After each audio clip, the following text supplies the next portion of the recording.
So ayan guys, good morning sa inyo. Papunta tayo ngayon ng airport para sunduin ang ating bebe. So outfit check muna.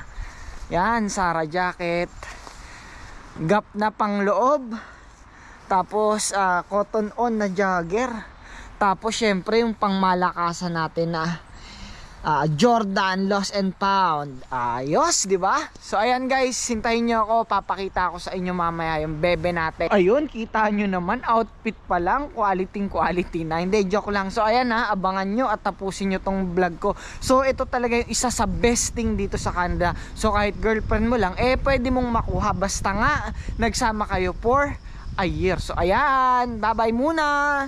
So ayan guys, papunta na tayo sa YRB Airport dito sa Richmond. So kasama natin si Yuan at si BJ. So ayan, let's go. So ayan guys, andito na tayo sa YRB Airport. Ayan, may flowers tayo pang welcome kay Bebe Labs. So ayan si BJ. Yon. So ayan, nandito na daw siya, tumawag na kanina. Actually late kami, pero okay lang yon. Love waits, sabi nga nila. Guys, kasama na natin ang Bebe Labs. So after 8 months, nagkasama na rin uli. Kaya tara na dito sa Canada kung gusto nyo ring makasama ang mga partner nyo. Iba din talaga. So ayan guys, nasundo na natin siya. At ngayon ay papunta kami sa Steve Stones para magkape. So ayan, kasama natin pa rin syempre si Yuan at si BJ. So ayan, andito tayo guys sa Fisherman's Wharf. Para siyang wet market ng mga isda, hipon, pusit. Ayan, meron ding mga kainan. So napakaayos, 'di ba? Kahit dito sa Canada may wet market, tapos napakamura pa ng mga seafoods. Tignan nyo naman, $10, napakarami na nun per hipon. Tapos napaka-fresh pa, meron pang mga squid. So ayan guys, nandito tayo sa mini donuts para syempre bumili ng donuts. Ayan. Na-feature ka na rin ba? Magkakape na rin tayo para quality. So ayan guys, dito tayo ngayon sa Kitsilano Beach. So take note, winter pero ang daming naglalaro ng volleyball. Ayan o. Nagahay yung aso. So ayan, grabe.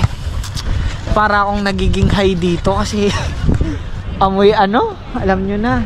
So ayan, grabe oh. Ang ganda ng view dito sa Kitsilano Beach. Ayan guys, papunta tayo ngayon sa Granville Island. So sumakay lang kami sa mini boat. Yan oh, kasama natin si Michelle, si BJ at si Yuan. Let's go! So dito nga pala sa Granville Island matatagpuan yung pinakasikat na donut dito sa Vancouver, yung Liz Donut. Bibili sana kami pero unfortunately napakahaba ng pila, hindi quality. So ayan guys, andito tayo ngayon sa Vancouver. So ayan yung Canada Place. Grabe, napakaganda ng view dito guys. Ito talaga yung dahilan kung bakit napakamahal dito sa Vancouver. Kasi tignan nyo naman yung weather, napakaganda. Pero alam nyo ba, sa ibang parte ng Canada nag-i-snow pa rin. So ayan, di ba? Kita nyo, quality. Nandito tayo sa downtown Vancouver. At ayan guys, yung Gastown, yung sikat na iconic na, basta yun, sikat to sa Vancouver. Yung Gastown, parang ayan yung icon ng Vancouver. Guys, kakain tayo dito sa The Captain's Boil dito sa Richmond. Ayan guys, nandito tayo sa saan nga ba to? The Captain's Boil. So ayan oh, kasama natin pa rin syempre si BJ, si Yuan. Quality. So ayan na yung in-order namin guys. Meron kami ditong okra, meron kaming clams, meron kaming ewan ko, tahong ata to. Basta, tapos may shrimp. Then shrimp na merong corn. At syempre Pinoy tayo, meron tayong rice. Yan si BJ, malakas kumain yan. So ayan guys, banatan na. Magkakamay kami syempre para masarap kumain. Quality!